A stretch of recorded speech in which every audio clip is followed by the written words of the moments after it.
Hello everyone, hopefully I am audible to you all.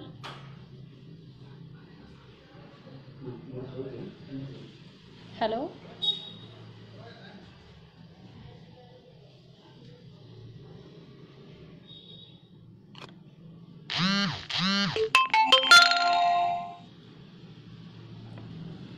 Hello.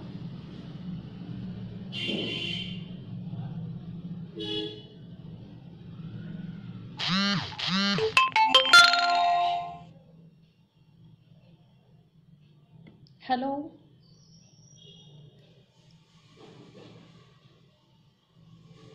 Hello everyone.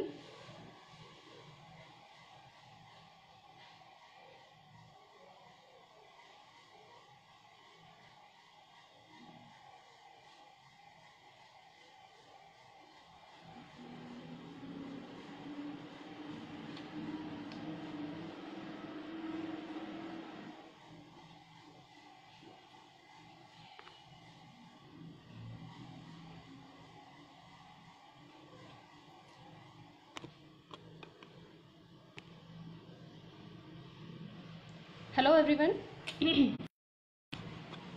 Hopefully I am audible to you all.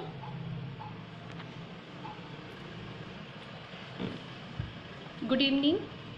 नमस्कार. मी Goregaonkar Facebook page प्रस्तुत women empowerment session 11 session 11 मध्ये मी तुम्हा सर्वांचं स्वागत करते.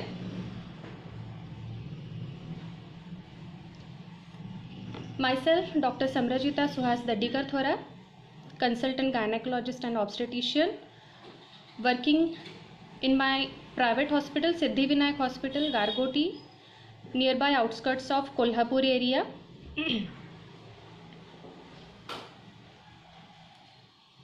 Okay, thank you. Today we are going to discuss about joyous motherhood.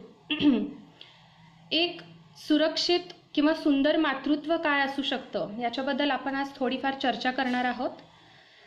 त्याबद्दल बोलायचं झालं तर वुमन एम्पॉवरमेंट याच विषयाबद्दल खरं तर मी गोरेगावकर पेजनं मला बोलण्याची संधी दिली आहे, म्हणून तोच विषय मी पकडते. Basically if we go overall motherhood, then being mother or being mom, parent, motherhood is the greatest blessing within. Actually women एम्पॉवरमेंटचा मुख्य मूळ मुद्दाच मदरहूडवरती येऊन थांबतो असं वाटतं कधी कधी. म्हणजे काय, मदरहूडबद्दल खूप बोललं जातं, खूप त्याच्याबद्दल चर्चा होतात, मात्र being mom is the as beautiful feeling every women will ever have. म्हणजे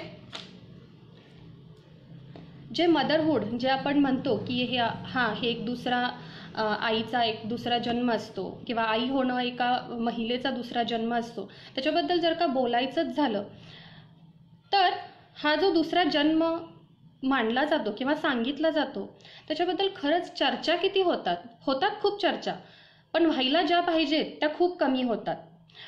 प्रेग्नन्सी इन्व्हेस्टिगेशन्स, मेडिकेशन, त्याच्याबद्दल खूप काही बोललं जातं, खूप काही सांगितलं जातं. मात्र हाऊ ती मदरहूड जे काय आहे ते मातृत्व किती हॅपीली किंवा ते किती जॉयस असू शकतं, ते किती आनंददायी असू शकतं याबद्दल कुणाला चर्चा नाही करायची आहे. तर त्याच्याबद्दलच चर्चा करण्यासाठी आज आपण इथे आलो आहोत सगळे. सुरुवातच मुळात इथून करूयात की मदरहूड, बीइंग मदर हे प्लॅन असलं पाहिजे का, किंवा आम्ही आई वडील व्हायचं हे आपण ठरवलं पाहिजे बेसिकली, की जे ठरवलं जात नाही जनरली. बऱ्याचदा असं होतं आमच्याकडे जेव्हा कपल येतात भेटायला तर त्यांचं असं असतं बऱ्याचदा की आले आमच्याकडे, मॅडम लग्न आत्ताच झालंय, प्रेग्नन्सी राहिली आहे, आम्हाला हे बाळ नको आहे, इतक्यात नको आहे.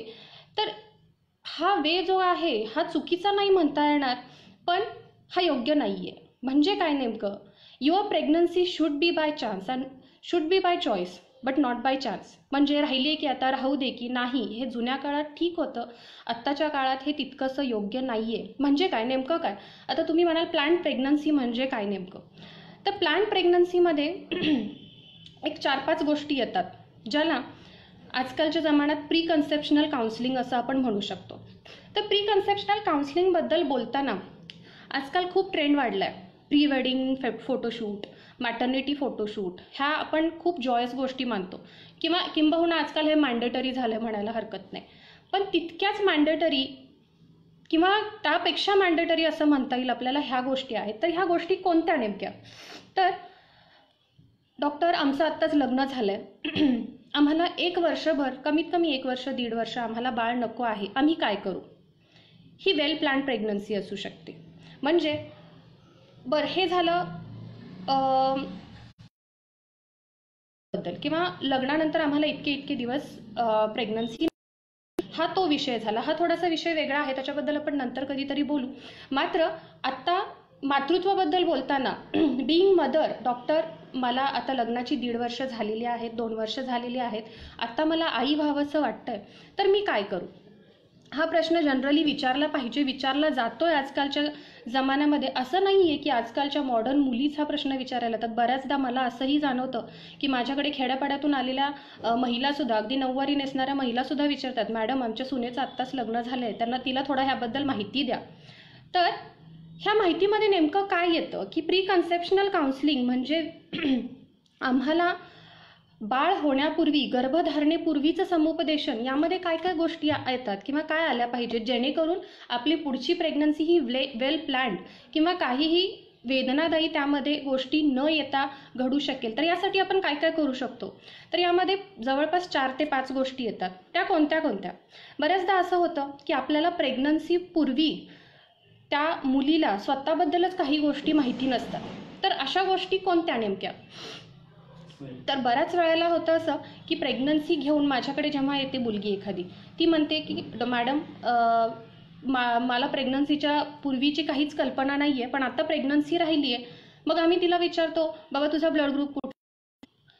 बऱ्याच वेळेला त्यांच्याकडून उत्तर येत नाही. पण हे अपेक्षित नसतं. तुम्हाला प्रेग्नन्सीपूर्वी तुमचा स्वतःचा ब्लड ग्रुप माहिती असणं हे कंपल्सरी आहे. तुम्हाला ते एक आई म्हणून तुम्ही जेव्हा एक गर्भ आपल्या पोटामध्ये वाढवणार आहात, किंवा साधं आपण जर का आपल्या आजूबाजूच्या वातावरणात जरी बघायला गेलो, प्री कन्सेप्शनल काउन्सिलिंगच्या बाबतीत बोलताना मी सांगते की तरी वातावरणामध्ये मला वाटतं मनुष्य प्राणी सोडून बाकीचे सगळे प्राणी प्री कन्सेप्शनल काउन्सिलिंग करताना, काउन्सिलिंग नाही म्हणता येणार, पण प्री कन्सेप्शन ही गोष्ट करताना दिसून येतात.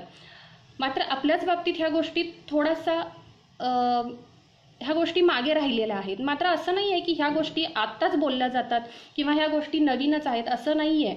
एन्शंट सायन्स, इंडियन एन्शंट सायन्समध्ये सुद्धा याबद्दल खूप काही लिहून ठेवलं गेलेलं आहे की प्री कन्सेप्शनल काउन्सिलिंग किंवा गर्भधारणे वेळीचा कालावधी, यामध्ये काय काय केलं पाहिजे, याबद्दल खूप काही लिहिलेलं आहे.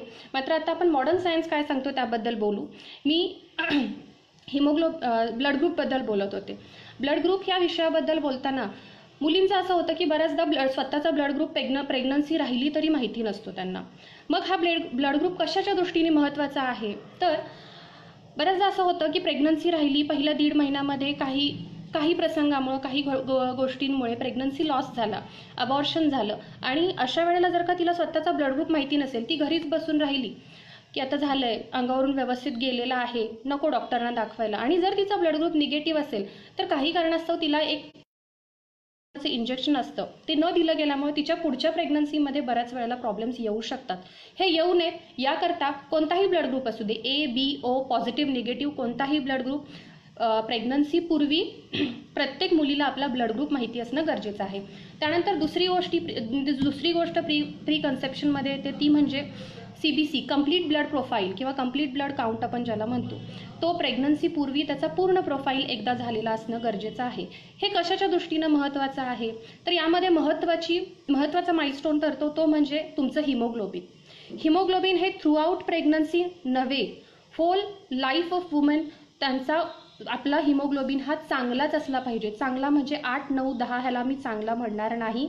हिमोग्लोबिन हा 11, 12, 13 जो 10 महिलांमध्ये क्वचित दोन किंवा 3च महिलांचा हिमोग्लोबिन हा 12-13च्या दरम्यान दिसतो. बाकीच्या महिलांचा हिमोग्लोबिन हा त्याच्यापेक्षा कमीच दिसतो नेहमीच.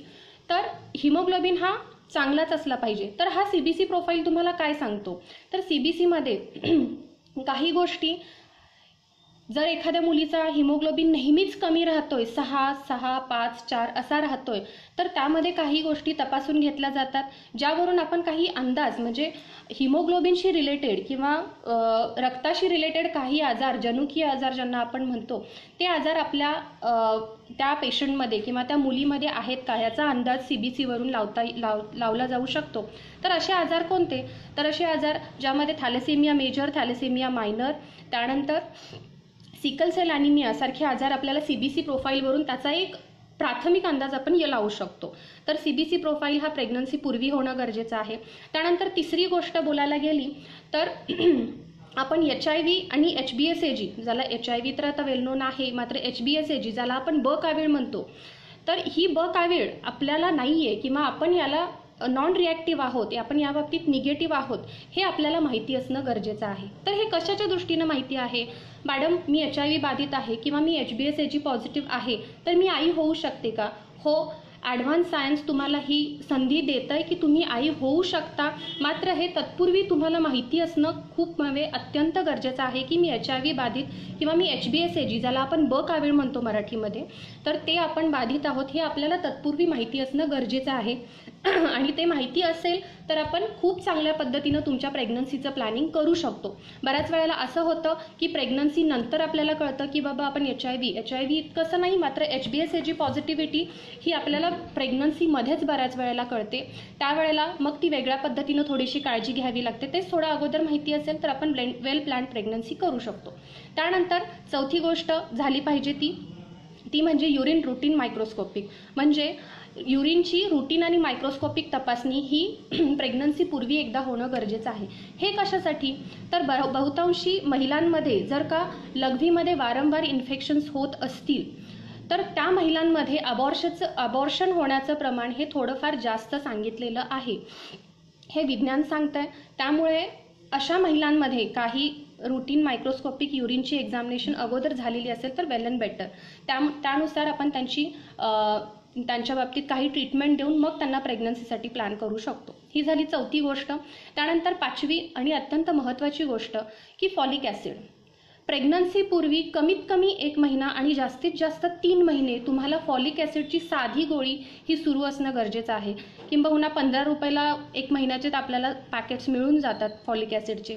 तर ही फॉलिक ॲसिड कुठल्या दृष्टीनं गरजेचं, फॉलिक ॲसिड हा साधा आपल्या आहारातून भरून निघणारा घटक आहे, मात्र भारतीय महिलांमध्ये फॉलिक ॲसिड डिफिशियन्सी ही खूप जास्त प्रमाणात दिसते. त्यामुळं भारतीय महिलांमध्ये मिस्ड अबॉर्शनचं प्रमाण हे त्याच्याशी रिलेटेड असू शकतं. अबॉर्शन असतील किंवा तसेच न्यूरल ट्यूब डिफेक्ट सारखे काही आजार ज्याला आपण NTD म्हणतो, म्हणजे स्पायनल कॉर्ड डिफेक्ट्स, बाळामध्ये काही मणक्याचे आजार फॉलिक ॲसिड डिफिशियन्सीमुळे दिसू शकतात असं विज्ञान सांगतंय आपल्याला. तर ही फॉलिक ॲसिड डिफिशियन्सी भरून निघण्यासाठी प्रेग्नन्सी पूर्वी तुम्ही कमीत कमी 1 महिना आणि जास्तीत जास्त 3 फॉलिक ॲसिड सुरू ठेवणं गरजेचं आहे. हे प्री कन्सेप्शनल काउन्सिलिंग कुणाकुणामध्ये गरजेचं आहे, तर एल्डरली प्रायमिंग, ज्या महिला खूप वर्षांनी किंवा त्यांच्या वयाच्या उतरत्या वयामध्ये आई होतात त्यांच्यामध्ये प्री कन्सेप्शनल काउन्सिलिंग महत्त्वाचं आहे. त्यानंतर दुसरी गोष्ट, ज्या महिला ज्याला प्रिशियस प्रेग्नन्सी आपण म्हणतो की बाबा IVF तंत्रज्ञानाने, IUI तंत्रज्ञानाने ज्यांना प्रेग्नन्सी राहिली आहे अशा महिलांमध्ये हे महत्त्वाचं ठरतं. त्यानंतर तिसरी गोष्ट, ज्या महिलांना वारंवार गर्भपाताची हिस्ट्री आहे, ज्यांना वारंवार मागे गर्भपात झालेले आहेत अशा महिलांमध्ये सुद्धा प्री कन्सेप्शनल काउन्सिलिंग हे महत्त्वाचं ठरतं. अशा ही गोष्ट ज्याला आपण प्री कन्सेप्शनल काउन्सिलिंग म्हणतो तेच हे प्री कन्सेप्शनल काउन्सिलिंग जितकं तुमचं मॅटर्निटी फोटोशूट महत्त्वाचं असेल किंबहुना त्यापेक्षा जास्त डॉक्टरांच्या दृष्टीनं किंवा तुमच्या आरोग्याच्या दृष्टीनं हे प्री कन्सेप्शनल काउन्सिलिंग महत्त्वाचं असेल. त्यानंतर थोडंसं आपण पुढे वळूयात. प्री कन्सेप्शनल काउन्सिलिंग बरोबरच आपल्या बाबतीत आणखीन काही गोष्टी येतात. आता प्री कन्सेप्शनल काउन्सिलिंगबद्दल बोलतच आहोत, त्याबद्दल थोडक्यात एक उदाहरण देऊन सांगते, म्हणजे जेणेकरून तुम्हाला ती गोष्ट सहजपणे समजून जाईल. तर ती कोणती असावी, तर आपण संस्कृतीप्रिय माणसं आहोत. हिंदू धर्म जवळपास म्हणजे आपण कुठल्याही सणासुदीला घरी काही ना काही आणत असतो. तर मग आता ही जेव्हा वस्तू एखादी आपण घरी आणायचा विचार करतो किंवा बाजारातून एखादी वस्तू जेव्हा आपण घरी आणतो, तर ती वस्तू आता आणताना आपण किती चौकशा करतो. गुढीपाडव्याला फ्रीज आणायचं असेल, व्हीलर घ्यायची असेल, 4 व्हीलर, तर त्याची कंपनी कुठली, क्वालिटी वाईज किंवा तिच्या कॅपॅबिलिटी वाईज आपण त्या सगळ्या गोष्टींचा विचार करून मग ती वस्तू आपल्या घरात किंवा आपल्या फायनान्शियल स्टेटसप्रमाणे ह्या सगळ्यांचा विचार करून आपण ती गोष्ट आपल्या घरी आणण्याचा प्रयत्न करत असतो. मग ती जी निर्जीव वस्तू आहे ती आपल्याबरोबर किती वर्ष राहणार आहे हा विचारसुद्धा तितका महत्त्वाचा आहे. आणि त्यापेक्षा महत्त्वाचं की आपल्याबरोबर जे आपलं बाळ येणार आहे ते आपल्याबरोबर किती, ऑलमोस्ट आपली लाईफ टाईम ते आपल्याबरोबर राहणार आहे. त्यामुळं ती वस्तू आणायचा जितका आपण विचार करतोय तितकाच विचार आपण प्रेग्नन्सीच्या दृष्टीनं आपली प्रेग्नन्सी ही बेटर होण्यासाठी किंबहुना आपलं बाळ तितक्या कम्पॅटेबिलिटीचं होण्यासाठी असं म्हणूयात आपण. कारण आजकालचं युग हे धावपळीचं युग आहे, कॉम्पिटिशनचं युग आहे. याच्यामध्ये या सगळ्या गोष्टी सूट होण्याच्या दृष्टीनं आपण ह्या प्री कन्सेप्शनल काउन्सिलिंगकडं लक्ष देणं हे आजकालची गरज बनलेली आहे. त्यानंतर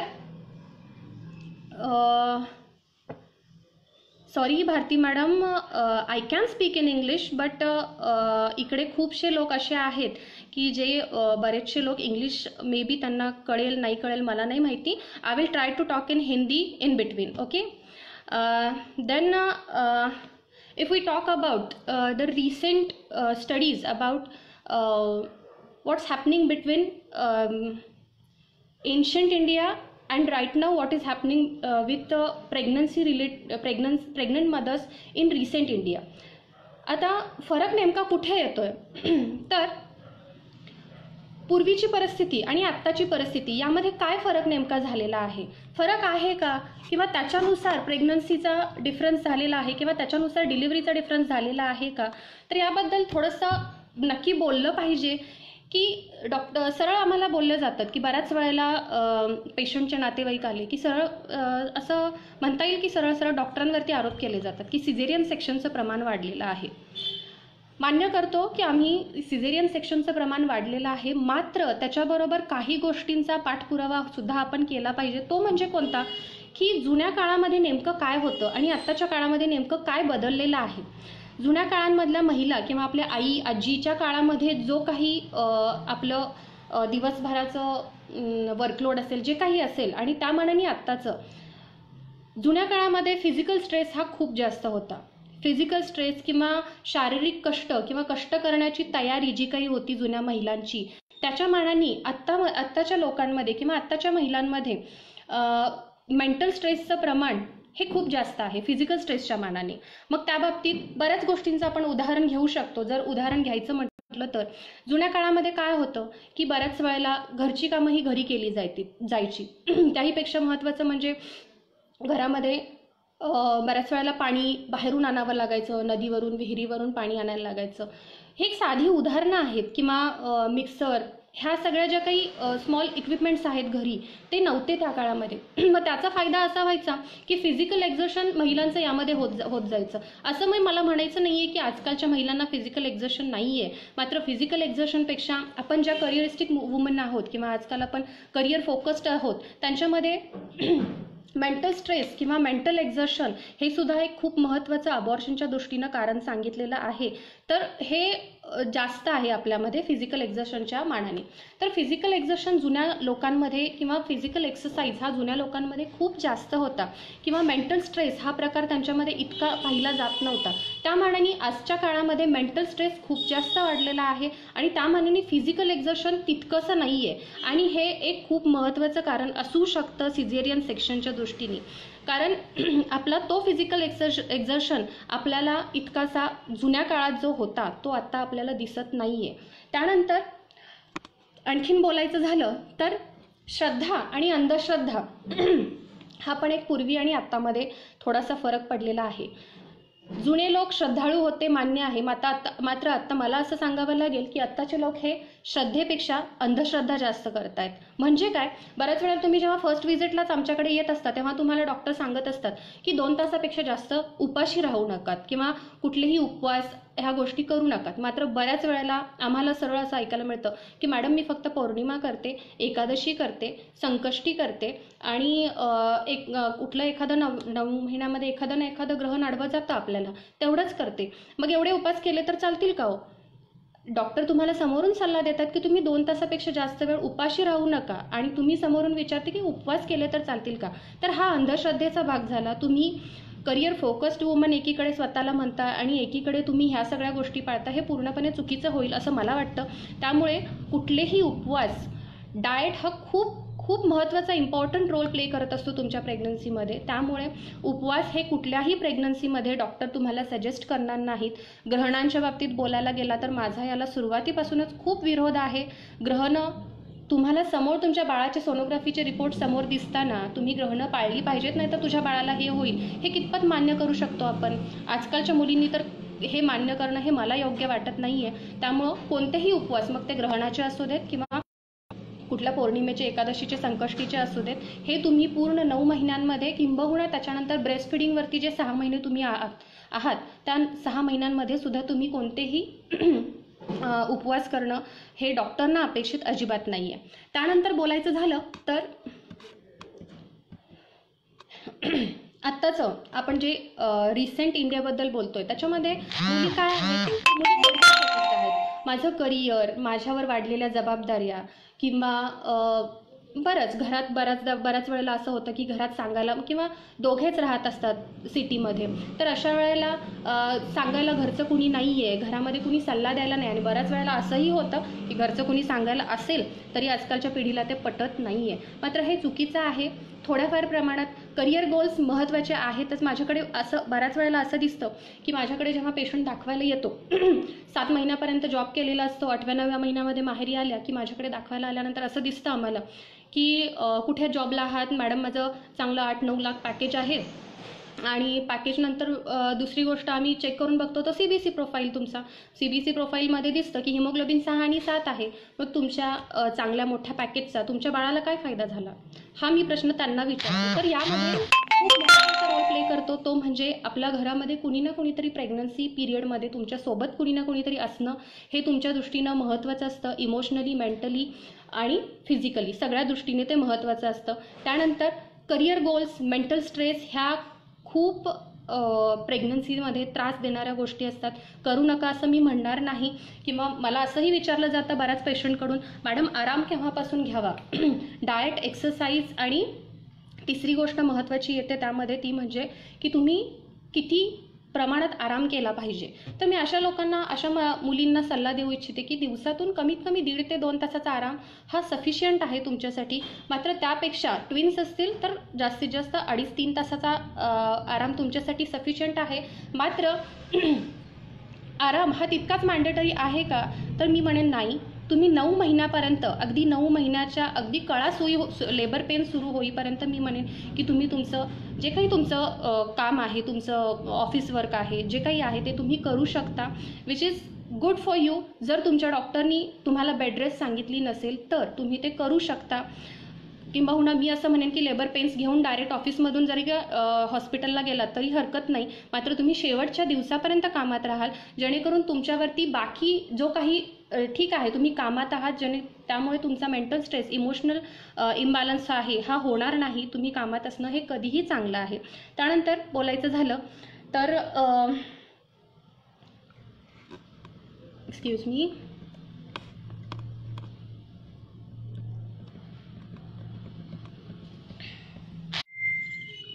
सॉरी,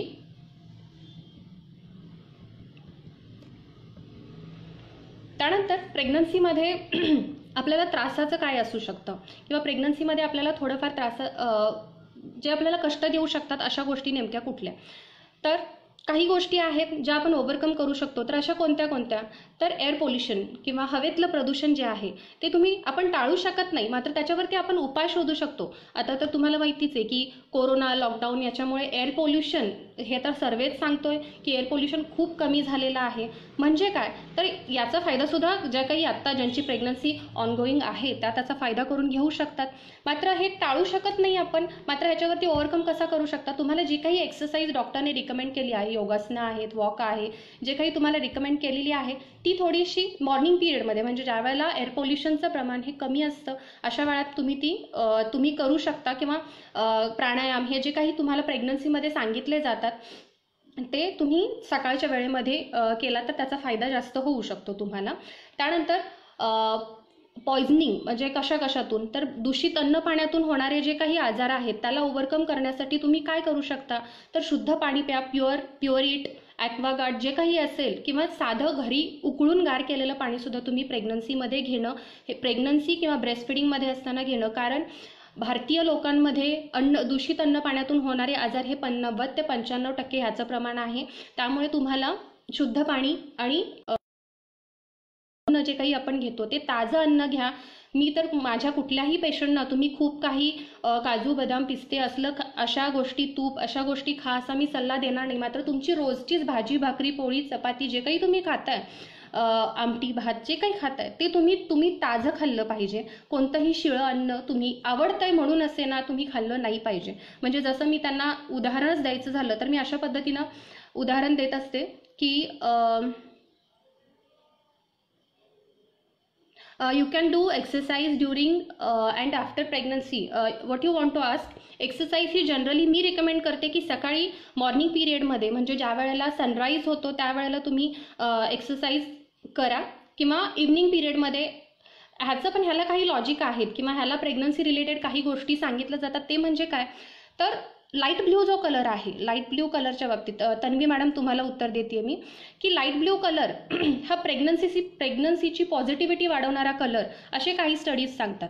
मग आकाश म्हणजे आपण जे क्लाउड्स सांगतो हे जनरली क्लीन असतात किंवा ब्ल्यूइश असतात, लाईट ब्ल्यू कलरचे असतात.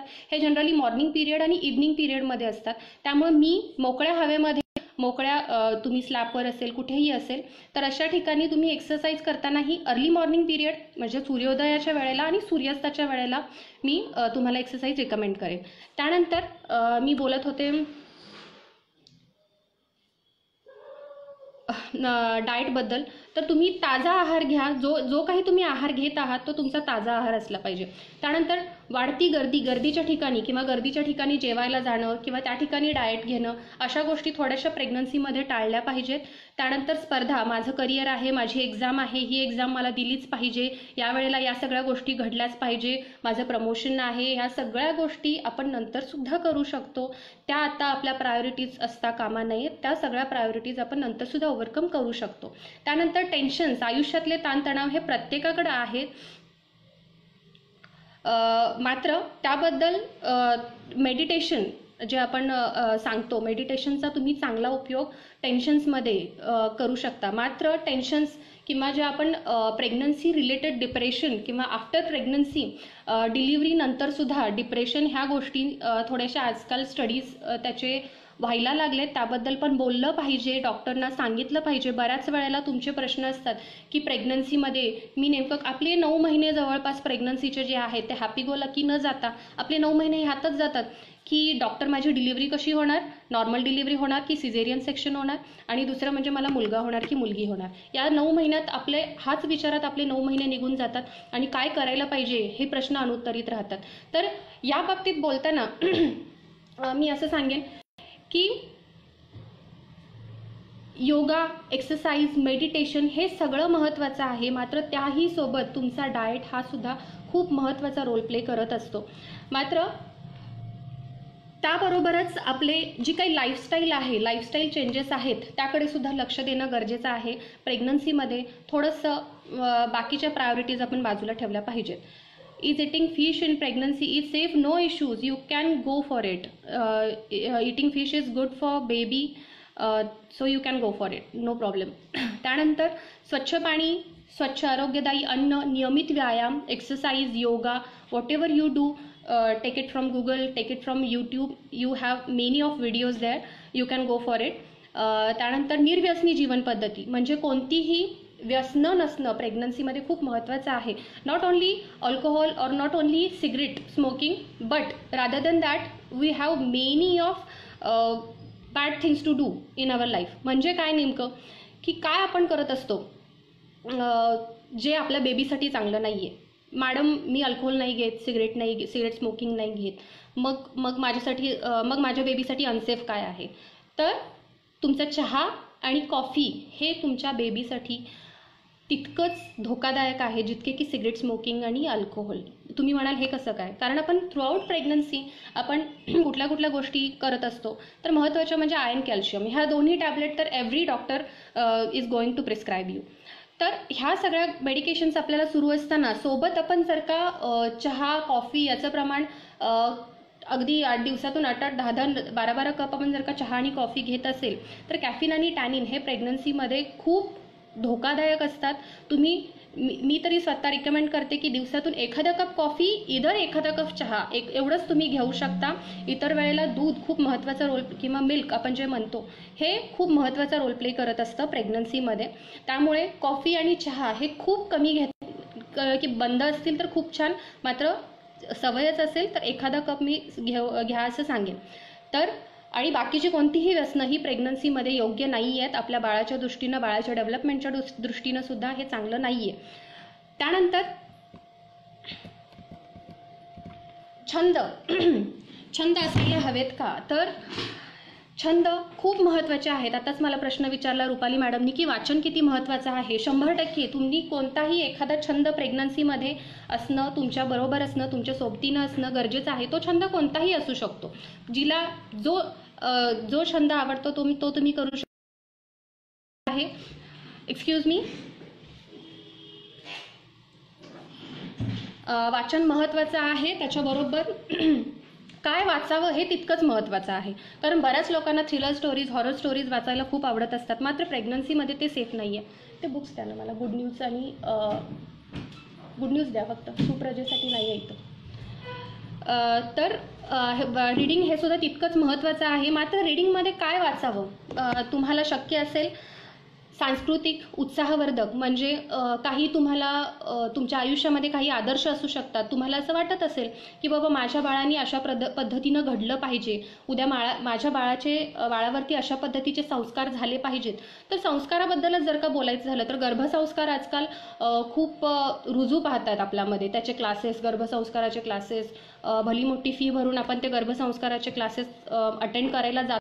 चुकीचं नाही आहे, तुम्ही जा, त्याचा प्रश्न तो नाही आहे. मात्र हे गर्भसंस्कार म्हणजे काय, मुळात हे तुम्हाला कळणं गरजेचं आहे. किंवा गर्भसंस्कार हे का सांगितले जातात, तर त्याला कारण हे आहे की 16 आठवड्यानंतरचा 16 वीक्स अबव जो गर्भ आहे तो गर्भ तुम्ही ज्या काही गोष्टी तुमच्या आजूबाजूच्या वातावरणात घडत असतात त्या गोष्टी तो ऐकत असतो, किंवा त्या पद्धतीनं त्याची ॲक्टिव्हिटीज होत असतात. हे विज्ञान सांगतंय, सायन्स हे तुम्हाला सांगतंय. तर त्याचा फायदा कशा पद्धतीनं तुम्ही तुमच्या बाळाच्या बाबतीत करू शकता. तर रीडिंग जे काही तुम्ही वाचताय ते तुमच्या बाळासाठी पॉझिटिव्ह ऑरा तयार करेल किंवा पॉझिटिव्हिटी तुमच्या बाळाची वाढवेल. अशा पद्धतीचं तुम्ही जर का रीडिंग घेतलं की तुमच्या आयुष्यामध्ये काही आदर्श आहेत, कोणी राजा शिवाजी असेल किंवा रामायण, राम असेल, असे काही चरित्र असतील, तुम्ही ते वाचायला हरकत नाही. प्रेग्नन्सी रिलेटेड काय वाचू असा बऱ्याच जणांचा मला प्रश्न असतो, किंवा प्रेग्नन्सी रिलेटेड काय ऐकू मॅडम असं पण मला विचारलं जातं. त्याबद्दल पण मी बोलणार आहे, कारण म्युझिक हे सुद्धा एक खूप चांगलं साधन प्रेग्नन्सीमध्ये असू शकतं.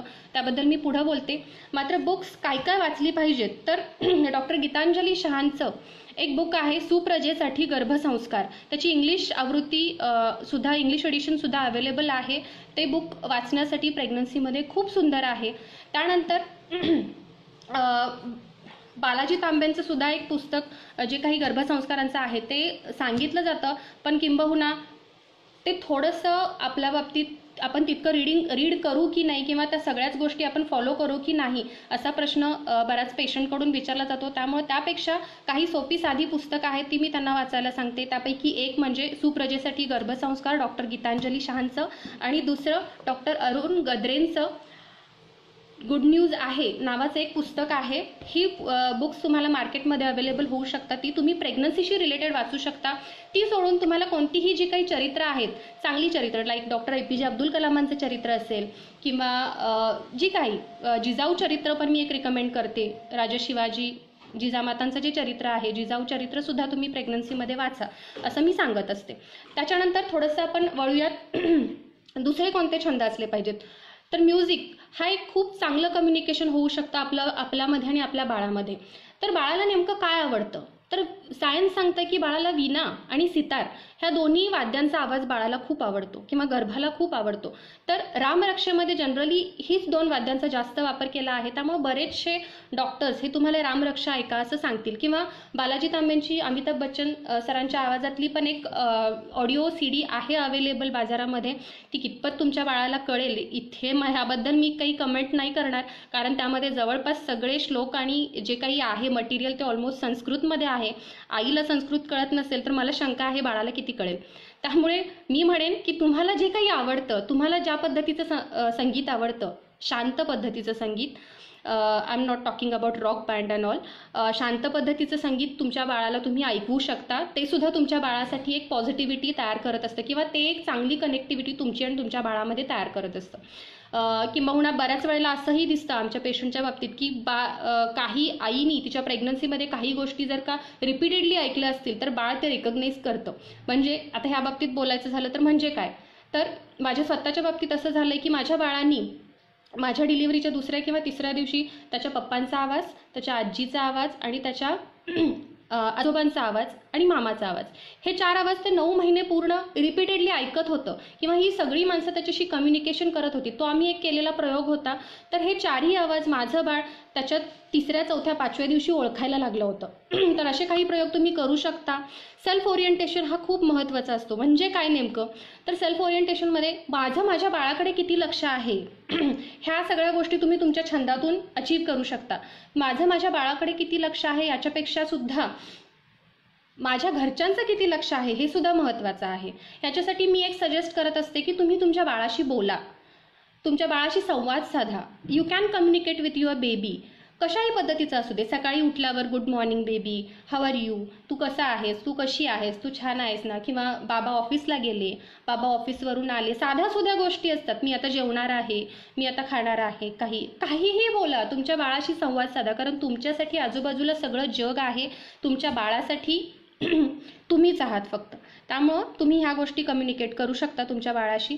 त्यानंतर दुसरी गोष्ट सांगायची झाली तर म्युझिक, रीडिंग ह्या सुद्धा गोष्टी तुमच्या बाळाबरोबर तुम्हाला चांगल्या कम्युनिकेट करू शकतात. त्यानंतर फिरणं, काही लोकांना फिरायची आवड असते किंवा काही मुलींना फिरायला, ट्रेक नाही मी सांगणार तुम्हाला, मात्र फिरायला कुठेही एखाद्या डेस्टिनेशनला फिरायला जायची हौस असते. डॉक्टरांच्या सल्ल्याने तुम्ही फिरायला जाऊ शकता, हरकत नाही आहे. मात्र हे डॉक्टरांच्या सल्ल्यावरती राहील.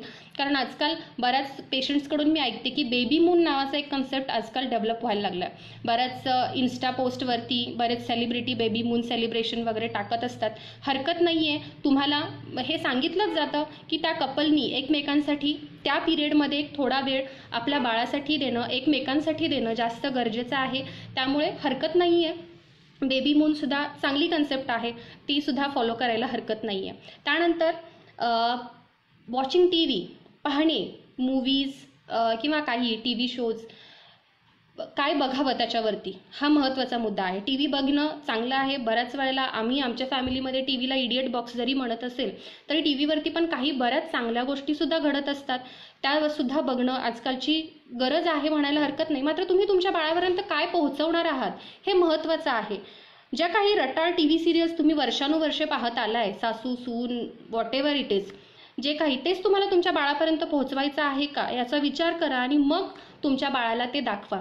काही चांगल्या गोष्टी तुम्ही तुमच्या बाळाला टीव्हीमधून दाखवू शकता. त्या कोणत्या, तर ह्याचा फरक बघायचा असेल तर काय करा, एखादा कुठलाही हॉरर मूवी किंवा काहीही थ्रिलर मूवी लावून बसा आणि त्यावेळेला तुमच्या पल्स चेक करा आणि त्यावेळेला तुमच्या बेबीच्या बेबी मुवमेंट्स चेक करा. ह्या खूप वाढलेल्या असतात आणि तेच जर का तुम्ही शांत बसलेले आहात, तुम्ही हसताय, खेळताय, खिदळताय, लहान मुलांच्या सहवासात आहात, अशा वेळेला तुम्ही तुमच्या पल्स चेक करा. त्या शांत असतात आणि तुमच्या बाळाच्या हालचाली पण तितक्याच छान हॅपी असतात. तर हा फरक तुमचा तुम्हाला जाणवू शकतो. इतका प्रयोग तुम्ही घरी करू शकता. त्यामुळं काय टी व्हीवरती बघायचं, कॉमेडी शोज बघा. ज्या गोष्टी टी व्ही स्विच ऑफ केल्यानंतर तुम्हाला त्याचा विचार नाही करायला लागणार आहे अशा गोष्टी टी व्हीवरती बघा, किंबहुना तुमच्या बाळाला त्याच गोष्टी दाखवा. प्रेग्नन्सीमध्ये कोणत्याही थ्रिलर, सस्पेन्स असल्या गोष्टी डॉक्टर रिकमेंड करणार नाही तुम्हाला बघा म्हणून. हे थोडंसं मी प्रेग्नन्सीचं सोडून, प्रेग्नन्सीबद्दल सोडून थोडं वेगळं का सांगते, कारण investigations, complications, medications, every doctor is going to tell you about that. But rather than that, what to do हे तुम्हाला कळणं गरजेचं आहे. त्यामुळं जॉयस मदरहूड माझा टॉपिक निवडण्याच्या मागचं कारण हे आहे. Medications, investigations your doctor is going to do with you. ते सगळं ते फॉलो करणारच आहे तुमच्या बाबतीत. मात्र ते सोडून काय करायचं आहे, तर ते सोडून तुम्हाला हे सगळं करायचं आहे. जॉयस मदरहूड, मी आई होताना ती त्याचा आनंद कसा घेऊ शकते, तर तुम्ही ह्या अशा पद्धतीनं त्याचा आनंद घेऊ शकता. त्यानंतर आपल्याला बोलायचं आहे ते म्हणजे सेल्फ ओरिएंटेशनबद्दल आपण बोललो की घरची पूर्ण फॅमिलीसुद्धा त्या प्रेग्नन्सीमध्ये इन्व्हॉल्व असणं गरजेचं आहे. म्हणजे काय नेमकं, माझं लक्ष आहे मी गेल्या वर्षी आम्ही एके ठिकाणी फिरायला गेलो होतो. तिथे एका हॉस्पिटलचा लोगो होता, वी आर प्रेग्नेंट. हॉस्पिटलचं एक नाव होतं आणि त्याच्या खाली लिहिलेलं होतं वी आर प्रेग्नेंट. तर हा कन्सेप्ट लागलाय, तर काय आहे नेमका हा, तर हा कन्सेप्ट जो नवीन यायला लागलाय तर तो चांगला कन्सेप्ट आहे ॲक्च्युली, की वी आर प्रेग्नेंट म्हणजे आमच्या प्रेग्नन्सीमध्ये मी जितकी इन्व्हॉल्व आहे, रादर दॅन माझे हजबंडसुद्धा तितकेच इन्व्हॉल्व असले पाहिजेत. ही आजची गरज आहे आणि त्याच्याही बरोबर तुमची फॅमिलीसुद्धा त्याच्यामध्ये इन्व्हॉल्व असणं गरजेचं आहे. तुमच्या बाळाला तुमच्या आजूबाजूच्या पूर्ण वातावरणाची ओळख करून द्या प्रेग्नन्सीपूर्वी. त्याचा फायदा तुम्हाला डिलिव्हरीनंतर नक्की जाणवेल. त्यानंतर आपण थोडंसं बोलूया आणखीन कोणत्या गोष्टी तुम्हाला आनंद देऊ शकतात, किंवा कोणते छंद तुम्हाला आनंद देऊ शकतात. ट्राय करा. प्रेग्नन्सीमध्ये मी असं सांगते की तुमच्या घरामध्ये किंवा तुमच्या रूममध्ये छान लहान मुलांचे फोटो लावून टाका, जेणेकरून तुमचा मूड किंवा तुमचं जे ओव्हरऑल बिहेवियर असेल ते खूप छान राहील. त्या बाळाकडे बघितलं की आपला कुठलाही राग असेल, कोणताही राग आलेला असेल तर तो आपण विसरून जातो. त्यामुळे आपल्या रूममध्ये असेल, आपल्या वातावरणामध्ये लहान मुलांशी संवाद साधा, लहान मुलांच्या बरोबर खेळा. हे प्रेग्नन्सीमध्ये थोडंसं करणं, जाणून बुजून करणं थोडंसं गरजेचं आहे. त्यानंतर डाएटबद्दल बोलायचं झालं तर डाएटबद्दल खूप काही मी त्याबद्दल सांगणार नाही. डाएटमध्ये बऱ्याच वेळेला होतं पेशंट आल्यावरती, मॅडम हे खाल्लं तर चालतं का, ते खाल्लं तर चालतं का, काय खावं हे महत्त्वाचं आहेच, काय न खावं ह्याबद्दल बरेच प्रश्न विचारले जातात. मॅडम केळी खाल्ली तर चालते का, पपई खाल्ली तर चालते का, आंबे खाल्ले तर चालतात का. प्रेग्नन्सी राहिली आहे मॅडम आणि मला फक्त आंबेच खायची हौस होते, मात्र घरचे कुणीही अलाव करत नाही आहेत मला आंबे खायला, चालेल का खाल्लं तर. मी असं म्हणते की बऱ्याच वेळेला असं होत असतं की आपल्याला डोहाळे आपण जे म्हणतो किंवा आपल्याला ज्या अर्जेस होत असतात की बाबा हे खावं, हे बऱ्याच वेळेला अशाच गोष्टींचे होत असतात ज्याची डिफिशियन्सी आपल्या बॉडीमध्ये असते. तर अशा वेळेला तुम्ही नक्की ते खाऊ शकता, पण प्रमाणामध्ये. कारण काही गोष्टी, काही एन्शंट सायन्सेस, आयुर्वेदा वगैरे सांगतायत की बाबा एवढ्या प्रमाणात पपई खाल्ली तर गर्भपात होऊ शकतो. तेवढ्या प्रमाणात काय आजकालच्या मुली खातील असं मला नाही वाटत आहे. त्यामुळे थोड्याफार प्रमाणात जे तुम्हाला खाऊ वाटते ते तुम्ही खाऊ शकता. मात्र काय खाल्लं पाहिजे, काय महत्त्वाचं आहे, तर पालेभाज्या, कच्च्या पालेभाज्या असतील किंवा चांगल्या पद्धतीने शिजवलेल्या पालेभाज्या जास्तीत जास्त प्रमाणात. बिकॉज बऱ्याच वेळेला कॉन्स्टिपेशन हा एक महत्त्वाचा मुद्दा प्रेग्नन्सीमध्ये पेशंट्स कंप्लेंट्स करत असतात. तर अशामध्ये तुम्हाला डाएट तुमचा खूप मॅटर करतो. मोड आलेली धान्य, कच्च्या पालेभाज्या, सॅलड्स, हे ज्या महिलांमध्ये कॉन्स्टिपेशनसारखे काही त्रास आहेत आणि त्यांच्यामध्ये ह्याचा खूप चांगला रोल प्ले होतो. की ह्या गोष्टी तुम्ही जर का आहारात थोडंसं त्याचं प्रमाण वाढवलं, मोड आलेल्या धान्यांची चाट करून खाल्ली, त्याचा चाट मसाला त्यामध्ये घालून खाल्ला, तर बऱ्याच वेळेला हे प्रॉब्लेम्स थोडेसे रिझॉल्व्ह होऊ शकतात. त्यामुळे पालेभाज्या, फळं, मोड आलेली धान्य, सॅलड्स, दूध आणि दुधाचे पदार्थ हे तुमच्या आहारामध्ये ह्याचं प्रमाण जास्त असावं. आणखीन नाचणी, बऱ्याच लोकांकडून असं विचारलं जातं मॅडम नाचणी खाल्ली तर चालते का, तर मी असं समोरून सांगेन की नाचणी हे खूप छान रक्त वाढवण्यासाठी आपल्याला खूप फायदेशीर असू शकतं. त्यामुळं नाचणी आणि कॅल्शियमच्या दृष्टीने सांगायचं झालं तर सोयाबीन ह्या दोन्ही पदार्थ आपल्या आहारामध्ये जर पचत असतील तर महत्त्वाची गोष्ट, प्रेग्नन्सीमध्ये बऱ्याच गोष्टी आपल्याला पचतात किंवा डायजेस्ट होतात नाही होतात, या गोष्टी बघून तुम्ही हे आहारामध्ये ह्याचं प्रमाण वाढवायला हरकत नाही आहे. मात्र मी तर असं म्हणते की नाचणी हे इज द गोल्ड एलिमेंट, हे प्रेग्नन्सीमध्ये गोल्ड एलिमेंट ठरू शकतं रक्त वाढवण्याच्या दृष्टीने आणि कॅल्शियमच्या दृष्टीने. सोयाबीन कशाच्याही कुठल्याही पद्धतीने तुम्ही आहारामध्ये घ्या, सोया कॉफी करून घ्या, सोयाबीन तुमच्या रोजच्या पिठामध्ये वापरून बघा, मात्र कशाही पद्धतीने गेला तरी चालेल. मात्र नाचणी आणि सोयाबीन हे तुम्हाला प्रेग्नन्सीमध्ये महत्त्वाचे ठरू शकतात.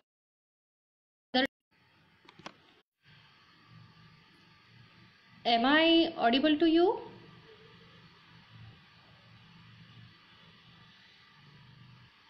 I guess yes.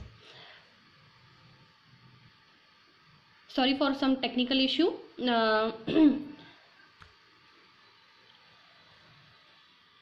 We were talking about exercise.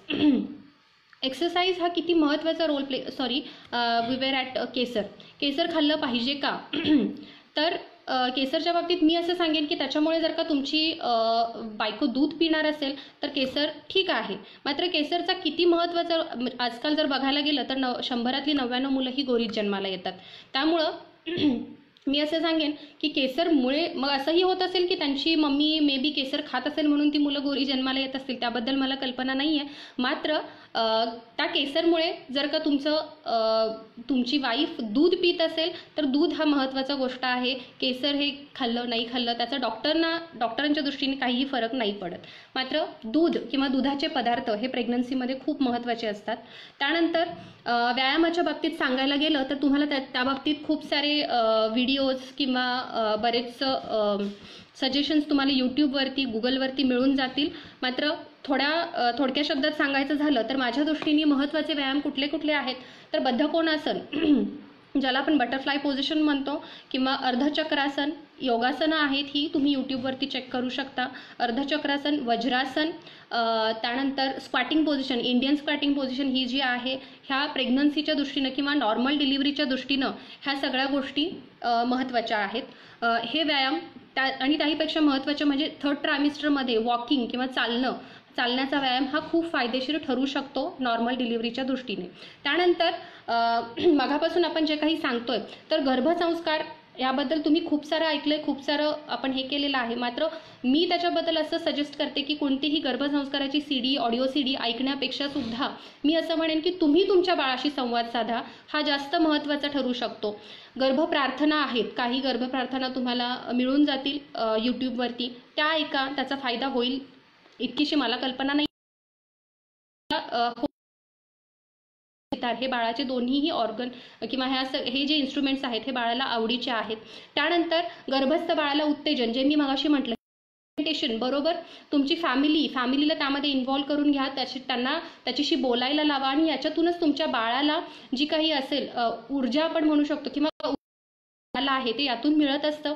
आणि जन्माआधीपासून जर का तुमच्या बाळाचा मातापित्यांशी एक छान बाळाचा जन्म तो हे विज्ञान आजकाल सांगतं किंवा बाळ जन्माला येऊ शकतं. तुमच्याकडून जनरली विचारले जाणारे प्रश्न की डज द फिटस सी, बाळ बघू शकतं का, बाळ ऐकू शकतं का आणि बाळ रिस्पॉन्ड करू शकतं का, तर ह्या सगळ्यांची उत्तरं हो आहेत. कम्युनिकेशन महत्त्वाच्या त्याच गोष्टी आणि कम्युनिकेशन विथ युअर डॉक्टर. तुम्ही तुमच्या डॉक्टरांना स्पष्ट बऱ्याचशा गोष्टी बोलल्या पाहिजेत. As a patient, as a family नाही म्हणते मी, ॲज अ पेशंट तुम्ही तुमच्या डॉक्टरांशी कम्युनिकेशन हे चांगलं स्ट्रॉंग असलं पाहिजे तुमचं. आणि त्याही बाळाशी कम्युनिकेशन चांगलं असलं पाहिजे. बाळाशी असणाऱ्या कम्युनिकेशनबद्दल आपल्या महाभारतामध्ये सुद्धा त्याची कथा आहे की माहिती असेल, राणी सुभद्रेच्या चक्र, आणि त्याच्यातूनच मग सुभद्रेच्या पोटी अभिमन्यू जन्माला आला आणि त्यांनी नंतर मग हे सगळं स्टोरी आपण लहानपणापासून ऐकत आलेलो आहे. तर हा कम्युनिकेशनचाच एक भाग आहे की बाळ तुमच्याशी बोलत असतं, बाळ तुम्हाला त्याचा संवाद त्याच्या हालचालीतून, त्याच्या हॅपीनेसमधून, त्याच्या सगळ्या गोष्टीतून तुमच्याशी बाळ संवाद साधत असतं. मात्र ते तुम्हाला तुमच्यापर्यंत पोहोचणं किंवा तुम्ही ते समजून घेणं गरजेचं आहे. त्यानंतर इतर बाबींमध्ये प्रवास आणि व्यायाम जे मी बोलले तुम्हाला मगाशी ते तुमच्या डॉक्टरांच्या सल्ल्यानुसार असावं. आहारामध्ये डाएटमध्ये मी एक साधा नियम माझ्या पेशंटना सांगते. तो कोणता? जे कलरफुल दिसतंय, साधा नियम आहे, जे कलरफुल दिसतंय ते भरपूर खा. म्हणजे कलरफुल म्हणजे काय दिसतंय? ॲपल रेड आहे, टोमॅटो रेड आहे, गाजर, जे काही कलरफुल आहे नेचरमध्ये, जे काही कलरफुल पालेभाज्या ग्रीन आहेत, हे सगळं कलरफुल तुमच्या आहारामध्ये दुप्पट असलं पाहिजे प्रेग्नन्सीमध्ये. आणि जे काही व्हाईट आहे, म्हणजे कोणतं व्हाईट, साधा नियम आहे हा, काही खूप वेगळा कॉम्प्लिकेटेड नियम नाही आहे, साधा नियम. व्हाईट काय काय आहे? शुगर आहे, सॉल्ट आहे, साखर, मीठ, मैदा आणि सोडा.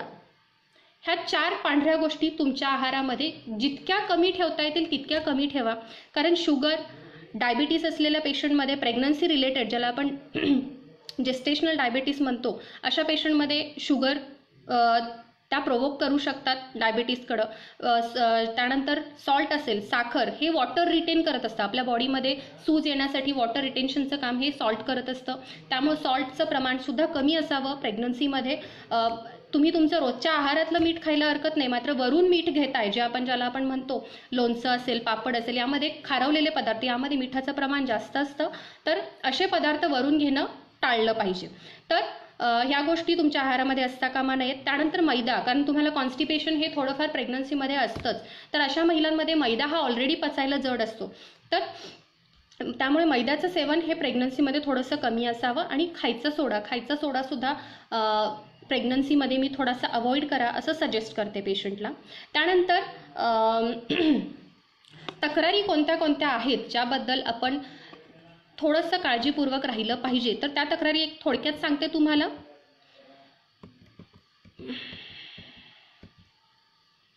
गर्भवती स्त्रियांमध्ये होणाऱ्या सर्वसाधारण तक्रारी म्हणजे कोणत्या? तर पहिल्या 4-4.5 महिन्यांमध्ये कुठल्या तक्रारींकडे जास्त फोकस करणं गरजेचं आहे आणि कुठल्या तक्रारींकडे तुम्ही निग्लेक्ट करायचं आहे.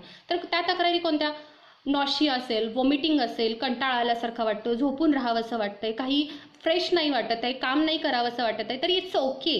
प्रेग्नन्सीमध्ये पहिले 3-3.5 महिने हे सगळं तुम्हाला होणार आहे. इट्स नथिंग व्हेरी सिरियस, त्याच्याबद्दल खूप विचार करायची गरज नाही आहे. अंगावरून थोडंफार पांढरं जातं आहे, ज्याला आपण व्हाईट डिस्चार्ज होतो थोडाफार, हे होणं हे पण नॉर्मल आहे, ह्याच्याबद्दल खूप काळजी करू नका.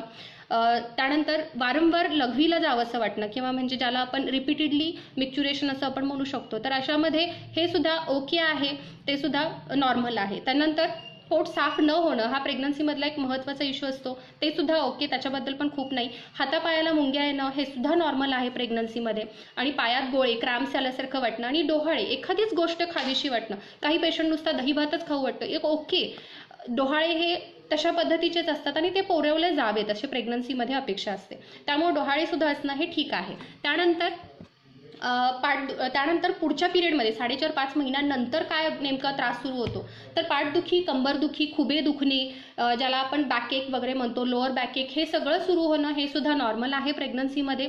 त्यानंतर मूळव्याध आपण ज्याला म्हणतो की बाबा संडासवाटे रक्त पडणे, अशा गोष्टी आहेत, किंवा ज्याला आपण व्हेरिकोसिटी म्हणतो, पायाच्या शिरा फुगणे, हे सुद्धा नॉर्मल आहे प्रेग्नन्सीमध्ये.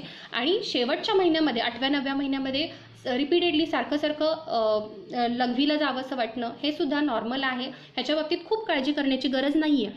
काळजी करण्याची गरज नाही आहे पेक्षा काळजी कुठे केली पाहिजे हे माहिती असणं गरजेचं आहे. काळजी कुठे केली पाहिजे, तर थ्रूआउट प्रेग्नन्सी 9 महिन्यांमध्ये थोडंसं कितीही असू देत, थोडंसंच गेलं मॅडम, तेवढंसंच गेलं, चमच्यावर गेलं, कितीही जाऊ देत, मात्र पूर्ण 9 महिन्यांमध्ये प्रेग्नन्सीमध्ये अंगावरती लाळ जाणे अपेक्षित नाही आहे. असं असल्यास तुम्ही डॉक्टरना कन्सल्ट केलं पाहिजे.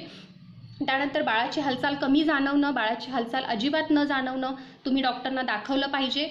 पूर्ण अंगावर, पोटावर, हातापायांवर, बोटांवर सूज येणं हे असेल तर ही BP वाढल्याची लक्षणं असू शकतात, तुम्ही डॉक्टरांकडे गेलं पाहिजे. खालच्या ओटीपोटामध्ये लोअर ॲब्डोमेनमध्ये दुखतंय असं वाटत असेल तरीसुद्धा तुम्ही डॉक्टरांकडे गेलं पाहिजे. त्यानंतर खूप जास्त प्रमाणात ताप येतोय थ्रूआउट प्रेग्नन्सी, कधीही असेल तरीसुद्धा तुम्ही डॉक्टरांकडे गेलं पाहिजे. वारंवार ताप येतोय तरीही अशी काही लक्षणं ही वेगळ्या पद्धतीची असू शकतात, काही डॉक्टरांकडे गेलं पाहिजे. मी प्रमाण कमी होणं हे सुद्धा एक वेगळे सायन्स डिनोट करतं. त्यामुळे तुम्ही डॉक्टरांकडे गेलं पाहिजे. आणि त्यानंतर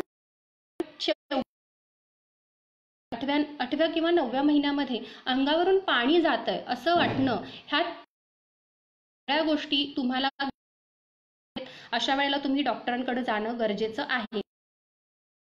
एक आवडता टॉपिक जनरली बोललं जात नाही तो म्हणजे कोणता, की मॅडम सिझेरियन सेक्शनचं प्रमाण वाढलंय का? तर याचं उत्तर मी तुम्हाला मगाशीच दिलं की हो, सिझेरियन सेक्शनचं प्रमाण वाढलं आहे. त्याची कारणं पण आपण थोडक्यात मगाशी बोललेलो आहोत.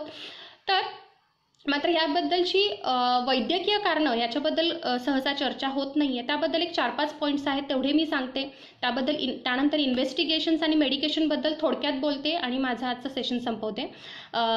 सिझेरियन सेक्शनबद्दल आपल्यामध्ये बेसिकली सिझेरियन सेक्शनबद्दल मिसकन्सेप्शन्स जास्त आहेत, की सिझेरियन सेक्शन केल्यामुळे बाईला अधूपण येतं, शेवटच्या आपल्या म्हातारपणाच्या काळामध्ये खूप त्रास होतो. तर असे हे सगळे आहेत, ह्याला आपण मिसकन्सेप्शन्स म्हणू शकतो. असं काहीही नाही आहे. सिझेरियन सेक्शन झालेली आईसुद्धा ही तेवढीच ठणठणीत असू शकते आणि नॉर्मल डिलिव्हरीची आईसुद्धा ही. आणि मी अशा पेशंटना असा प्रश्न विचारते की कुठली बाई वयाच्या 40 किंवा 50मध्ये कंबरदुखी अशा तक्रारी सांगत नाही. जवळपास सगळ्याच महिलांना त्या तक्रारी असतात. त्यामुळे सिझेरियन सेक्शनचा तो तोटा म्हणता येणार नाही आहे. तर सिझेरियन सेक्शनबद्दल काही गोष्टी ज्या बोलल्या जातात किंवा की त्याच्याबद्दल काही जे मिसकन्सेप्शन्स आहेत त्याच्याबद्दल थोडंसं बोलते. सिझेरियन सेक्शनचं प्रमाण वाढलं आहे तर त्याच्यामागची कारणं नेमकी काय आहे त्याच्याबद्दल आपण चर्चा नाही करत आहे. तर कोणती आहेत, की मी मगाशीच म्हटलं की आपला फिजिकल स्ट्रेस किंवा फिजिकल एक्झर्शन हे तितकंसं नाही आहे जितकं मेंटल एक्झर्शन आहे. तर फिजिकल एक्झर्शन नसल्यामुळे आपला जो स्नायूंचा लवचिकपणा आहे, ज्याला आपण म्हणू शकतो की ॲब्डॉमिनल जे काही मसल्स आहेत त्याचा लवचिकपणा हा तितकासा राहिलेला नाही आहे, जो जुन्या काळच्या महिलांमध्ये खूप जास्त प्रमाणात चांगला होता असं म्हणता येईल. तो आजकालच्या मुलींमध्ये आणि ठेवणीत झालेले बदल म्हणजे, तर आपल्या पिरियड मधला डाएट कन्सिडर केला आणि आत्ताच्या मुलींचा आत्ताचा डाएट कन्सिडर केला तर यामध्ये जमीन आसमानचा फरक आहे असं आवर्जून मला सांगावं असं वाटेल. त्यामुळे ह्या आहारात आणि ठेवणीत झालेले जे बदल आहे, ठेवणीत बदल म्हणजे कोणते, की जर का आपण बघायला गेलं तर अमेरिका, US सारख्या कंट्रीजमध्ये नॉर्मल डिलिव्हरीसाठी 40 to 43 वीक्सपर्यंत वेट केला जातो. मात्र इंडियन ऑब्स्टेटिक असोसिएशन तसं सांगत नाहीये. 40 वीक्स म्हणजे 9 महिने 7 दिवस आपण ज्याला म्हणतो, त्याच्या पुढे जर का प्रेग्नन्सी पिरियड वाढत असेल तर त्या बाबतीत आपल्याला नॉर्म्स वेगळे वेगळे लागू होतात. त्यामुळं मग हे असा फरक का आहे, कारण US मध्ये तसं बघायला गेलं तर महिलांची उंची ही इंडियन पॉप्युलेशनच्या जे वुमेन आहेत त्यांच्यापेक्षा त्यांच्यामध्ये उंची ही थोडीफार जास्त. हा ठेवणीतला बदल झाला. तर ह्या ठेवणीतल्या बदलामुळं बऱ्याच वेळेला आपल्याला सिझेरियनचं डिसिजन घ्यावा लागतो. त्यानंतर कमी झालेली वेदना सहन करण्याची क्षमता म्हणजे काय, तर डॉक्टर पेनलेस डिलिव्हरीचा सुद्धा डिसिजन घ्यायचा असेल तर आपल्याला पिशवीचं तोंड किंवा आपण ज्याला आपण सर्वायकल ओपनिंग म्हणतो ते कमीत कमी 20 to 30% पर्यंत ओपन झाल्याशिवाय आपण पेनलेस डिलिव्हरीचा ऑप्शन चूज नाही करू शकत आहे. त्यामुळे तिथंपर्यंत तर तुम्ही सहन करणं हे अपेक्षित आहे. तर ह्या सगळ्या गोष्टीसुद्धा प्रेग्नन्सीच्या बाबतीत लागू होतात, कारण बऱ्याच आम्ही अनुभव घेत असतो की अशा वेळेला की शेवटच्या क्षणांमध्ये महिला बऱ्याच वेळेला खूप गोंधळ घालतात. तर त्यावेळेला सुद्धा आपल्याला बऱ्याच वेळेला सिझेरियन सेक्शनचा निर्णय घ्यावा लागतो. त्यानंतर छोटं कुटुंब, मॅडम आम्हाला एकच हवं आहे बाळ, 2च हवे आहेत, तर हा तुमचा पर्सनल इश्यू असू शकतो. तसं तुम्ही तुमच्या डॉक्टरांशी बोललं पाहिजे. त्यानंतर बाळावरील असा एक मिसकन्सेप्शन आहे की बाळावरील मेंटल स्ट्रेस कमी व्हावा म्हणून आम्ही सी सेक्शनचा निर्णय घेतो. तर हे असं असू शकत नाही आहे. नॉर्मल डिलिव्हरीने सुद्धा तितकंच सुंदर नॉर्मल आपला मेंटल काय आपण म्हणू त्याला व्यवस्थित तितकंच सुंदर बाळ आपण जन्माला देऊ शकतो नॉर्मल डिलिव्हरीने जितकं सी सेक्शननी होत असतं. आणि त्यानंतर ही सगळी झाली महिलेशी रिलेटेड कारणं. मात्र आईशी रिलेटेड किंवा वैद्यकीय दृष्ट्या ज्यांना आम्ही महत्त्व देतो अशी कारणं ही 3 किंवा 4च आहेत. ती कोणती, तर ब्लड प्रेशर. जर प्रेग्नन्सीच्या 3rd ट्रायमिस्टरमध्ये तुमचा BP हा शूट होत असेल किंवा BP वाढत असेल, ज्याला आपण प्रेग्नन्सी इंड्युस्ड हायपरटेन्शन म्हणतो, तर अशा महिलांमध्ये डॉक्टर सिझेरियन सेक्शनचा सल्ला देतात, which is truly a good fact, की त्याच्या बाबतीत आपल्याला तो निर्णय घेणं गरजेचं आहे. त्यानंतर दुसरी गोष्ट येते ती म्हणजे ऑलिगोहायड्रॅमनिओज, म्हणजे ज्याला आपण बाळाभोवतीचं पाणी कमी झालंय अशा महिलांमध्ये सुद्धा तुम्हाला सी सेक्शनचा निर्णय दिला जातो आणि तोही योग्य आहे, कारण बाळाभोवतीचं पाणी हे बऱ्याच वेळेला बाळ आणि गर्भाशयाची जी काही आकुंचनं किंवा आपण ज्याला लेबर पेन्स म्हणतो ह्याच्यामधला बॅरियर म्हणून काम करत असतं. त्यामुळे बाळाभोवतीचं जर पाणी कमी असेल तरी सुद्धा तुम्हाला सी सेक्शनचा सल्ला दिला जातो. त्यानंतर तिसरी गोष्ट येते ती म्हणजे जेस्टेशनल डायबिटीस असेल तरी सुद्धा आपल्याला तुम्हाला सी सेक्शनचा सल्ला दिला जातो, कारण जेस्टेशनल डायबिटीस असलेल्या मदरमध्ये तुम्हाला बेबीचं वेट हे खूप जास्त प्रमाणात दिसतं.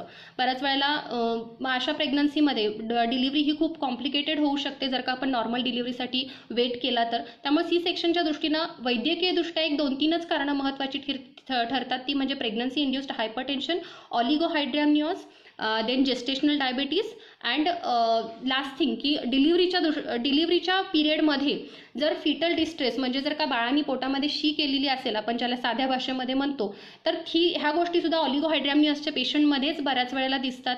किंवा ड्युरिंग लेबर पेन्स बाळ जर का फिटल डिस्ट्रेसमध्ये जात असेल, म्हणजे साध्या भाषेत बाळाला जर का ऑक्सिजनचं प्रमाण कमी पडत असेल तर अशा वेळेला आपण सी सेक्शनचा सल्ला दिला जातो. ह्या एक 3-4च कारणं सी सेक्शनच्या दृष्टीनं सांगितली जातात.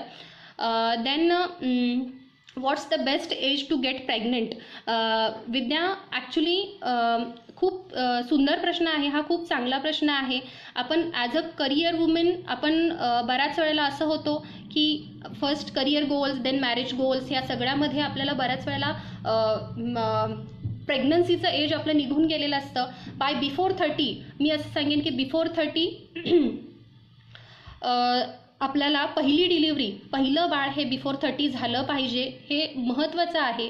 कारण अबव 30 ज्याला आपण म्हणतो त्याला एल्डरली प्रायमी किंवा प्रिशियस प्रेग्नन्सी आपण असं नाव दिलं जातं. म्हणजे त्यानंतरची प्रेग्नन्सी अबव 30ची प्रेग्नन्सी ही थोडीशी कॉम्प्लिकेटेड आईच्या दृष्टीनं किंबहुना बाळाच्या दृष्टीनं असू शकते. त्यामुळे अशा वेळेला बिफोर 30 तुम्हाला पहिल्या डिलिव्हरीचा किंवा पहिल्या प्रेग्नन्सीचा सल्ला आम्ही देऊ. त्यानंतर थोडीशी ज्या गोष्टी बोलल्या जात नाहीत, जुन्या काळात आई आजी ह्या गोष्टी बोलायच्या, पण आजकालच्या मुली शहरांमध्ये राहत असताना ह्या गोष्टी सांगितल्या जात नाहीत थ्रू आउट प्रेग्नन्सी पिरियडमध्ये, की निपल प्रिपरेशन्स हे थोडेसे महत्त्वाचे आहेत. त्या बाबतीतचे तुम्ही व्हिडिओज यूट्यूबवरती गुगलवरती बघू शकता.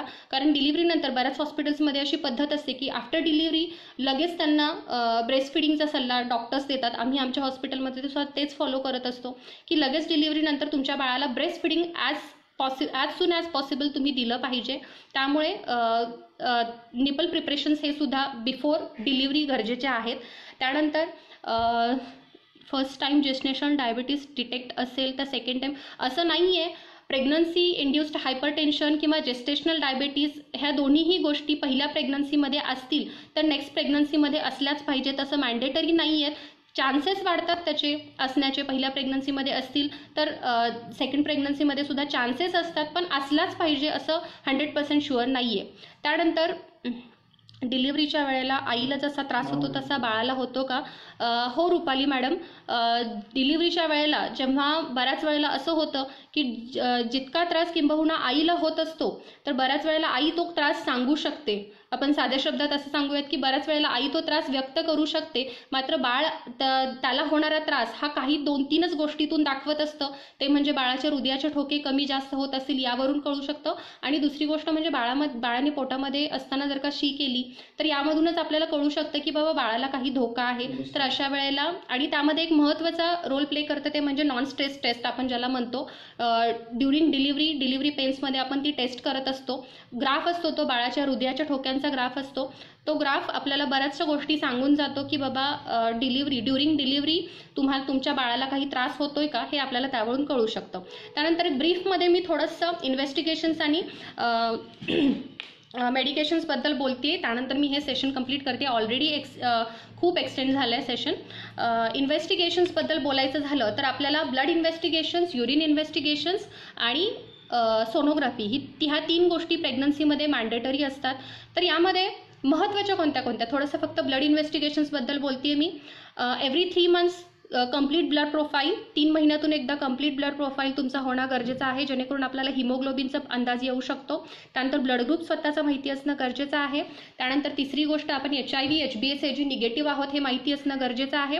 चौथी गोष्ट आपल्या फॅमिलीमध्ये जर का थायरॉईडची काही हिस्ट्री असेल तर थायरॉईडचे लेवल्स प्रेग्नन्सीमध्ये फर्स्ट ट्रायमिस्टरमध्ये चेक करणं गरजेचं आहे, कारण ते फॅमिली हिस्ट्रीवरून आपल्यालाही ते असण्याची शक्यता असू शकते. त्यानंतर BTCT आपण ज्याला रक्त गोठण्याचं प्रमाण आणि रक्त स्रवण्याचं प्रमाण म्हणतो, ह्या दोन्ही गोष्टी थ्रूआउट प्रेग्नन्सी आपल्याला ह्या गोष्टी ॲटलिस्ट एकदा तरी चेक करणं गरजेचं आहे. त्यानंतर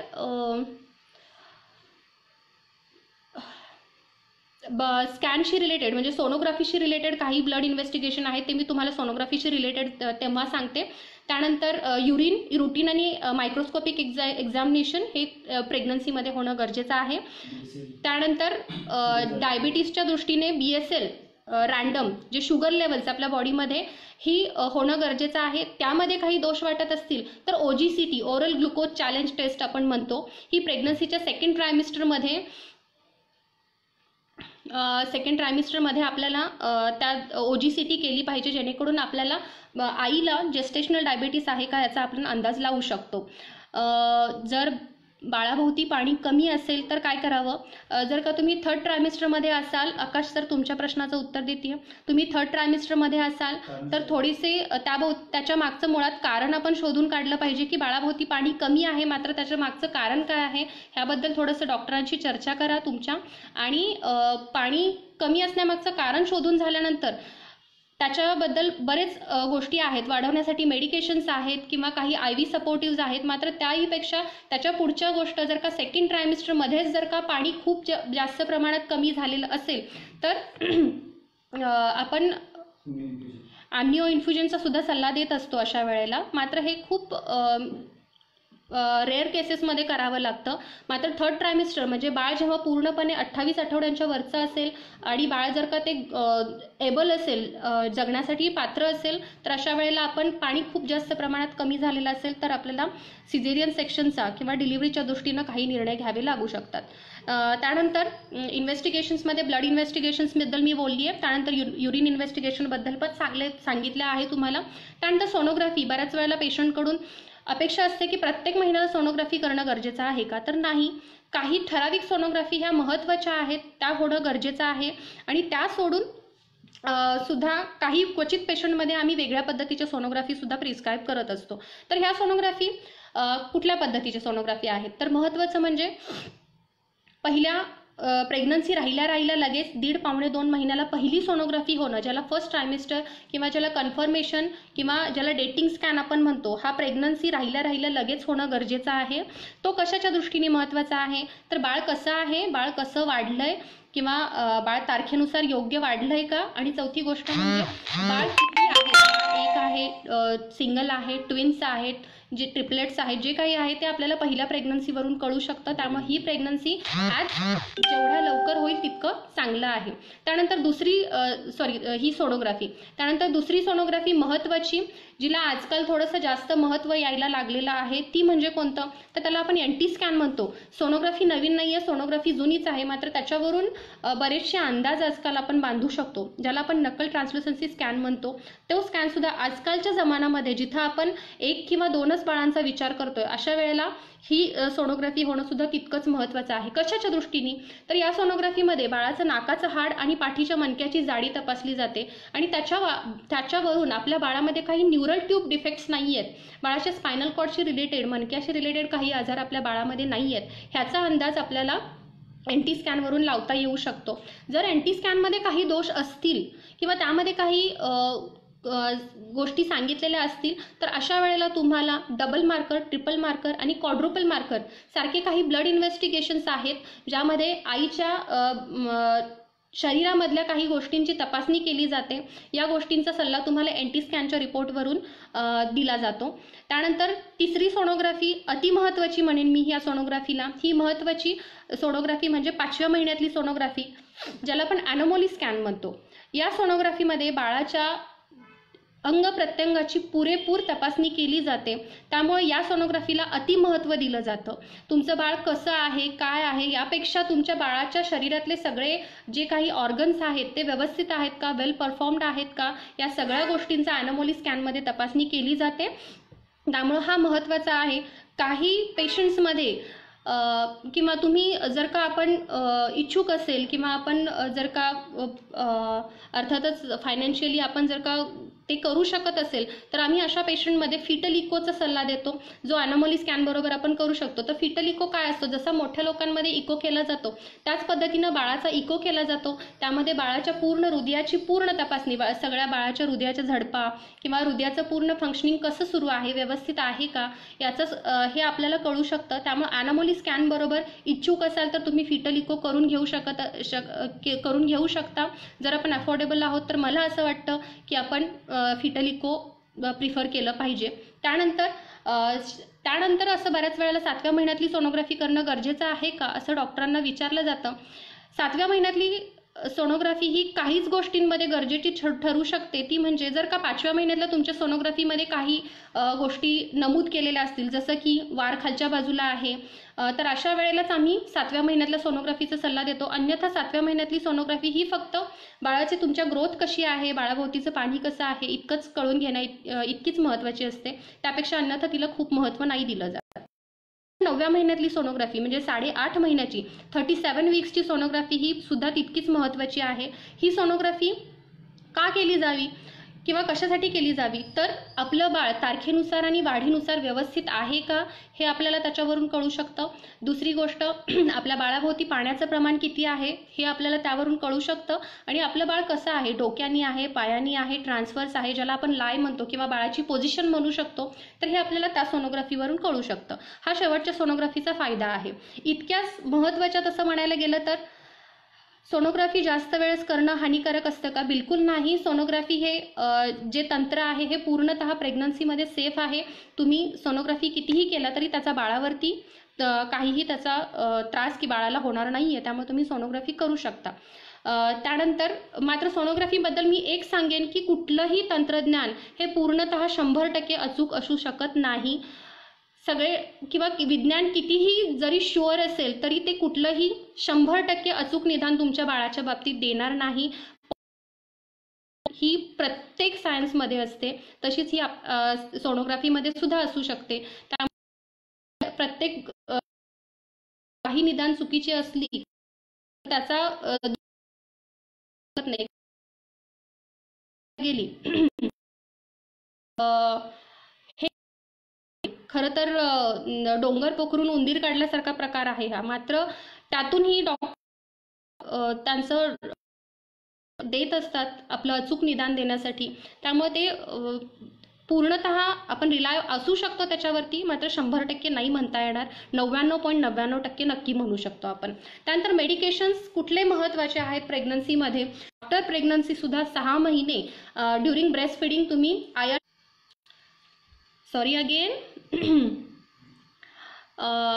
त्यानंतर आयर्न कॅल्शियम नंतर महत्त्वाचे जर का काही प्रिशियस प्रेग्नन्सी असतील, एल्डरली प्रेग्नन्सी असतील तर अशांमध्ये ॲस्प्रिन, साधी रक्तपातळ होण्याची साधी गोळी तुम्हाला थ्रूआउट प्रेग्नन्सी. बऱ्याच लोकांचा हा मिसकन्सेप्शन असतो की ही बीपीची गोळी आहे, ब्लड प्रेशरची गोळी आहे, तर तसं नाही आहे. काही अबॉर्शनची हिस्ट्री असेल तर अशा पेशंटमध्ये आम्ही ॲस्प्रिनची साधी गोळी, रक्तपातळ होण्याची गोळी 75 मिलीग्रॅमची किंवा 150 मिलीग्रॅमची थ्रूआउट प्रेग्नन्सी 8.5 महिन्यापर्यंत आम्ही ती पेशंटना प्रिस्क्राईब करत असतो.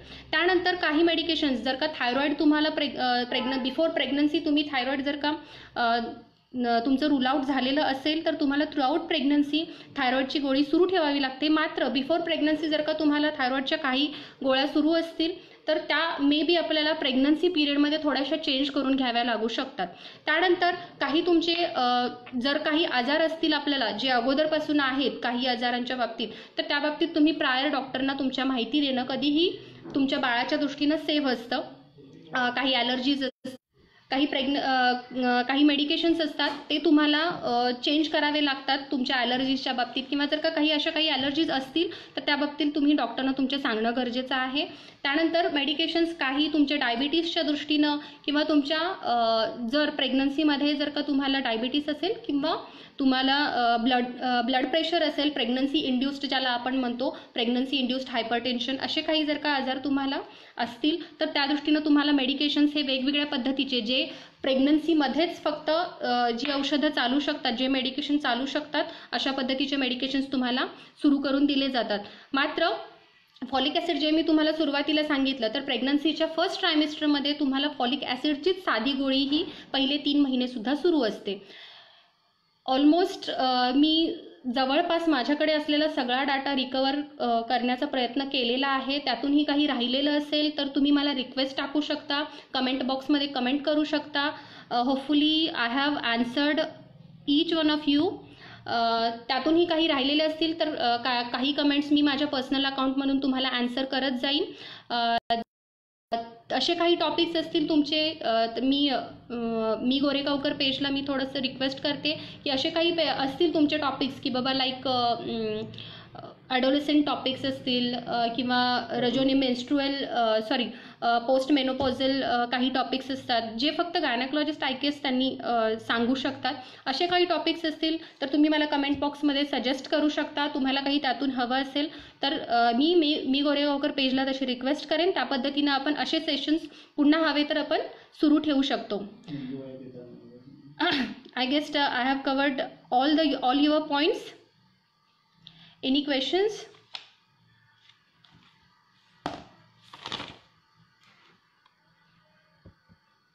कुणाचे काही क्वेश्चन्स असतील तर तुम्ही मला कमेंटमध्ये क्वेश्चन्स विचारू शकता.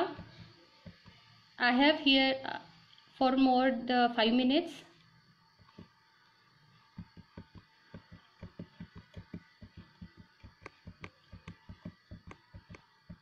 Is there any?